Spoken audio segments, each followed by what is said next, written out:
हाँ जी बच्चों, तो आज आपके लिए मैं एक बड़ा प्यारा सा क्वेश्चन लेके आया हूँ जो कि बहुत ज़्यादा इम्पोर्टेंट है। इम्पोर्टेंट इसलिए है कि ये कोई भी ऐसा एग्ज़ाम नहीं है जिसके बीच में ये आपको देखने को ना मिले। बैंकिंग का ले लो, एसएससी का ले लो, या फिर आप कोई भी स्टेट या गवर्नमेंट का एग्ज़ाम ले लो, आपको ये क्वेश्चन देखने को मिलता ही मिलता है कि किस टाइप से इसको जगह जगह यूज़ करता है। तो ये क्वेश्चन जितना ज़्यादा इम्पोर्टेंट है उसको निकालने, बच्चों को निकालने में ना उतनी ज़्यादा दिक्कत होती है। तो आपको आज अब ये वाला जो मैं वीडियो है, लॉन्ग वीडियो बना रहा हूँ, हो सकता है मैं थोड़ा डिटेल में बताऊंगा और एक मैं शॉर्ट बना के भी डालूंगा ताकि आपको समझ में ना आए शॉर्ट तो वो लॉन्ग वीडियो आप देख लो। ठीक है, तो शुरू करते हैं। इसको हम किस तरीके से कर सकते हैं, दो मेथड मैं आपको बताऊंगा। एक जो फर्स्ट मेथड है इसको करने का वो है 100 मान के आप चल सकते हो, जैसे इसमें बोला हुआ है एन आर्टिकल इज सोल्ड, और बहुत ज्यादा इंपॉर्टेंट है। मैं बार बार वो इस चीज को फोकस करके बोल रहा हूँ, स्ट्रेस देके बोल रहा हूँ कि इंपॉर्टेंट बहुत ज्यादा, कहीं ना कहीं किसी न किसी एग्जाम में आपको ये क्वेश्चन देखने को मिलेगा ही मिलेगा।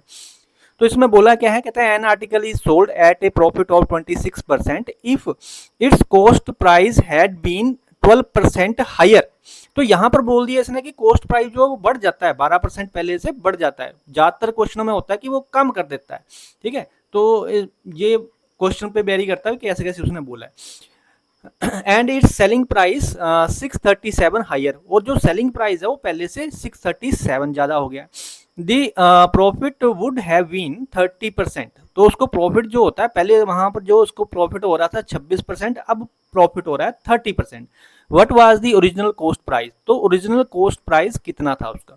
सबसे पहले ये ध्यान में रखना है। देखो, अगर मैं नॉर्मली वैसे इसके बारे में अगर मैं सोचूं तो आप यहां पर देखोगे कि ये जो 26% पहले प्रॉफिट था, अगर कॉस्ट प्राइस बढ़ गया तो ये प्रॉफिट तो कम होना चाहिए था, क्योंकि जब कॉस्ट प्राइस बढ़ गया तो प्रॉफिट तो कम होना चाहिए ना। उसका प्रॉफिट कम हो जाएगा, लेकिन कम नहीं हुआ बल्कि बढ़ गया प्रॉफिट। तो इसका मतलब क्या होता है, इसका मतलब ये है कि जो 637 रुपये हैं वो हायर है। इसका मतलब है कि इनके बीच में जो गैप दिख रहा है ना, पहले 26% प्रॉफिट था, अब 30% प्रॉफिट है, इसका मतलब गैप सिर्फ 4% का नहीं होगा, इससे ज्यादा का होगा। तो इस क्वेश्चन को दो तरीकों से कर सकते हैं। पहला मेथड मैं आपको बताता हूँ, चलो शुरू करते हैं। पहला मेथड पहले मेथड में क्या होता है, देखो सबसे पहले बात हम करेंगे कि मान लिया फॉर एग्जांपल हम सीपी को मान के चलते हैं कि हमारे पास 100 है। हमने सीपी ले लिया कि मेरे पास कितना है, 100 है। और जब इसने बोला कि 26% उसको प्रॉफिट हो गया है, तो इसका मतलब एसपी कितना बन गया होगा, एसपी बन गया होगा उसका 126। मतलब 100 रुपए की चीज ली है और 126 की बेच रहा है, तो 26% का प्रॉफिट हो रहा है। तो अब दूसरी बात क्या करता है, कहता है जो सीपी है वो 12% बढ़ जाता है। मतलब 100 की जगह पर अब सीपी कितना हो गया, 112 हो गया। अब 112 हो गया तो कहता है उसके बाद उसको जब सीपी बढ़ जाता है तो एसपी 637 रुपये बढ़ता है, फिर उसको प्रॉफिट होता है 30% का।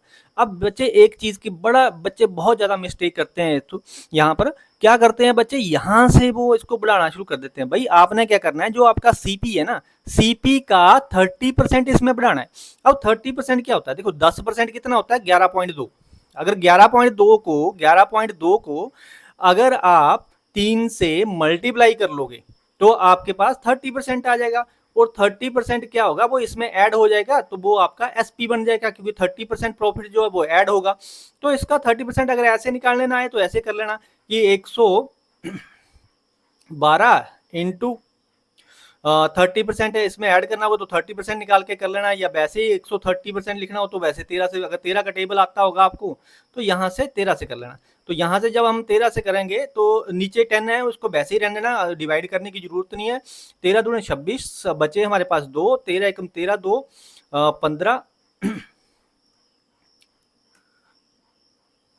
बचा 1, और 13 एकम 13, 1 14, मतलब मेरे पास कितना आया, 145.6 हो गया, क्योंकि ये 10 नीचे था इसलिए इसका पॉइंट लग गया। अब यहाँ पर जो मेरा एसपी बन जाता है 30% बढ़ाने के बाद, वो कितना बन जाता है, 145.6। अब याद रखना कि ये 130 मैंने इसलिए करा क्योंकि मुझे सीधा डायरेक्ट एसपी चाहिए था। अगर सिर्फ आपको 30% चाहिए हो तो फिर 100 लगाने की जरूरत नहीं होती, फिर 1 लगाने की आगे जरूरत नहीं है, फिर 30% ही निकालना सिर्फ। ठीक है, तो जब मुझे एसपी चाहिए होता तो हम क्या करते हैं, 100 पहले ही ऐड कर लेते हैं ताकि सीपी भी साथ में ऐड हो जाए। चलो इतनी बात समझ में आ गई होगी। अब इतना थोड़ा सा सोचो कि इसने क्वेश्चन में क्या बोला हुआ है, इसने बोला हुआ कि एसपी जो बढ़ा है वो सिर्फ 637 रुपये बढ़ा है। तो हमारे पास यहाँ पर एसपी कितना बढ़ रहा है, अगर इन दोनों के बीच का डिफरेंस देखेंगे तो जो डिफरेंस बन रहा है मेरा वो बन रहा है 19.6 बन रहा है। डिफरेंस कितना बन रहा है, मेरा जो एसपी है वो सिर्फ 19.6 बन रहा है और इसका जो डिफरेंस है जो बड़ा है वो 637 रुपये है। तो जब भी ऐसा कोई क्वेश्चन ऐसे ऐसे मोड पे आप पहुंच जाओ तो आप इतना करना, जो क्वेश्चन में दिया है, क्वेश्चन में क्या रकम दिया है 637, इसको हमेशा डिवाइड करना जो हमारे पास डिफरेंस आ रहा है। हमारे पास डिफरेंस कितना आ रहा है 19.6, इससे डिवाइड कर देना और सॉरी और मल्टीप्लाई क्या करना है जो हम सीपी मान के चल रहे हैं, क्योंकि इसने पूछा है ओरिजिनल कॉस्ट प्राइस, तो हम तो ओरिजिनल कॉस्ट प्राइस 100 मान के चल रहे हैं, तो मल्टीप्लाई बाय 100 कर लेंगे इसको।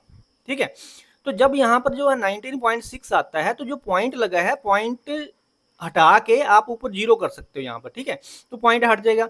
अब डिवाइड करना है तो मैं पहले 4 से डिवाइड कर लूँ, तो 4 चौके 16, 9 चौके 36 और 4 से क्या आ जाएगा, यहाँ से ये चला जाएगा 25 और जीरो लग जाएगी, 250 आ जाएगा ऊपर। फिर 7 से चला जाएगा, 7 7 से 49 और 7 से चला जाएगा ऊपर आ जाएगा 91 आ जाएगा। 7 से फिर चला जाएगा यहाँ ऊपर आ जाएगा 13। अब प्रॉब्लम बच्चों को या तो मल्टीप्लाई करने में प्रॉब्लम हो सकती है कि 13 का टेबल ना आता हो, नहीं आता होगा तो मैं ये भी बता देता हूँ, जब भी किसी रकम को 25 से मल्टीप्लाई करना हो तो जो साथ वाली रकम है जैसे 13 है, इसको क्या करो 4 से डिवाइड कर दो। मैंने 4 से डिवाइड करा तो मेरे पास 4 3 12 हो गया, लेकिन यहाँ पर जो है वो वन बच गया, मेरे पास रिमाइंडर बच गया। इस वन को यहाँ पर रखना और 25 से इसको मल्टीप्लाई करके आगे लिख देना, और साथ में देखोगे तो ऊपर जीरो लगी है तो जीरो भी लगा दो, तो मल्टीप्लाई करके कितना आ गया 3250। और यही हमारा आंसर है ई ऑप्शन, कि हमारा जो कॉस्ट प्राइस था स्टार्टिंग में वो कितना था, वो 3250 था। तो कुछ बच्चों को ये मेथड आता है, लेकिन इसमें कंफ्यूजन यही होता है कि बच्चा ना बस यहाँ पर फंसता है। मेरा एक्सपीरियंस है ये, जितने बच्चों को मैंने आज तक पढ़ाया तो बच्चों को ये चीज यहाँ पर तोड़ने नहीं आती, ये थोड़ा सा ध्यान रखना। और इसका जो है मैं एक और मेथड बताने जा रहा हूँ आपको। अब इसी क्वेश्चन को आप दूसरे तरीके से कैसे कर सकते हो, ठीक है, थोड़ा सा मैं ये कैलकुलेशन तो यहाँ पर करी है, तो मेन हमारा मोटिव क्या है, हमारा मोटिव है ये 19.6 निकालना। ये कैसे निकलता है, देखो अगर इस क्वेश्चन को मैं दूसरे तरीके से सोचूं तो क्या हो सकता है, देखो पहले प्रॉफिट था 26%, अब प्रॉफिट है 30%। मुझे साफ साफ दिख रहा है कि प्रॉफिट जो है वो 30% हो गया, कब, जब 12% जो है सीपी बढ़ाया। इसका मतलब जो डिफरेंस हमें दिखा रहा है 4% का, वो 4% का नहीं होगा, डिफरेंस ज्यादा होगा। तो हमेशा क्या करना है, जो प्राइस आपका कम हुआ बढ़ा उसमें नेट परसेंट चेंज यूज करना इसके साथ, जो फाइनल आपका प्रॉफिट है। क्या मतलब, प्रॉफिट है तो हम इसको प्लस में ही लिखेंगे, पहले आपने सीपी बढ़ाया तो इसको भी प्लस में लिखेंगे 12%, नेट परसेंट चेंज यूज करूंगा मैं यहाँ पर, है ना, थोड़ा सा ध्यान देना। तो यहाँ पर मैंने 12% कर लिया, प्लस मेरे पास 30% और है, तो ये दोनों को मिला के मेरे पास दिख तो रही है कि 42% हो गया, लेकिन एक्चुअल में 42 नहीं होता। क्यों, क्योंकि इसमें हम फार्मूला यूज करते हैं AB/100 वाला। तो इनको एक बार मैं मल्टीप्लाई भी करूंगा, इन दोनों को मल्टीप्लाई करूंगा, 12 × 30 12 36 360 हो गया, और 360 हो गया तो फिर 100 से डिवाइड भी करूंगा कि डिवाइड बाई 100 होता है, तो 3.6 आ गया। 3.6 इसमें और ऐड होगा, जब 3.6 इसमें और ऐड हो गया तो ये बन कितना गया, ये बन गया 45.6%। ओवरऑल जो बना है वो 45.6% बना है, लेकिन अब हम देखेंगे कि जो पुराना था वो 26% था, क्योंकि ये जो 637 है ये बीच का डिफरेंस है, हायर देन हायर जब भी होगा मतलब वो गैप है, वो डिफरेंस है, तो 637 डिफरेंस है। हम देखेंगे कि 45.6 और 26% के बीच में कितने का गैप है। तो अगर मैं इसमें 26% माइनस कर दूं तो मेरे पास डिफरेंस आ जाएगा। अब माइनस करूंगा तो 0.6 आ जाएगा मेरे पास, और ये मेरे पास 5 में से सॉरी ये आपके पास 15 में से 6 चले गए, कितने आ गए हमारे पास 9 आ गए, और यहाँ पर 3 में से 2 चले गए तो 1, तो ये 19.6% आ गया। डिफरेंस कितने का आया 19.6। और हमारे पास यहाँ से थोड़ा सा मैं मिटा देता हूँ ऊपर वाला, तो यहाँ पर मैं जगह बना देता हूँ थोड़ा सा मिटा के, ताकि आपको थोड़ी सी और चीज समझानी है वो समझा दूँ। तो ये आप पहले ध्यान में रखना, ठीक है। अब क्या बात कर रहा था मैं बोल रहा था कि यहाँ पर मेरे पास जो जो रकम का जो डिफरेंस है वो है 637, और जो मेरे पास परसेंटेज का जो इक्वल टू है कितने परसेंट के बराबर है, वो है 19.6% के बराबर है।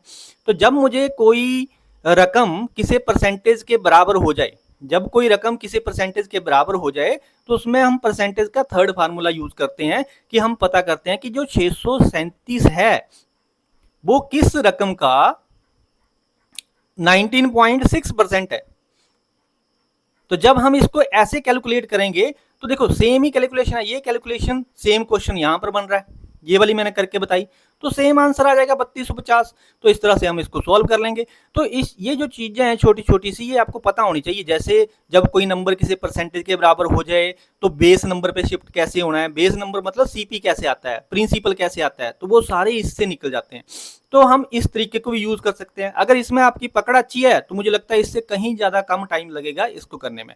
अगर इसमें आपकी पकड़ अच्छी, आपको लगता है ये ज्यादा आसान है मेथड, तो इसको अडॉप्ट कर लो। तो आई होप कि आपको समझ आया होगा। मैं बार बार बोल रहा हूँ ये क्वेश्चन बहुत ज्यादा इंपॉर्टेंट है और बहुत सारे एग्जाम में, यहाँ तक कि बैंकिंग में देखने को मिलता है, एसएससी में देखने को मिलता है, हर जगह स्टेट के कोई भी एग्जाम हो उनमें देखने को मिलता है। आई होप कि आपने इस क्लास को जो है वो थोड़ा इंजॉय करा होगा। तो नेक्स्ट किसी वीडियो में फिर से हम मिलते हैं, तब तक के लिए थैंक यू। अगर सही लगा हो तो चैनल को सब्सक्राइब करना, अपने फ्रेंड्स के साथ शेयर करना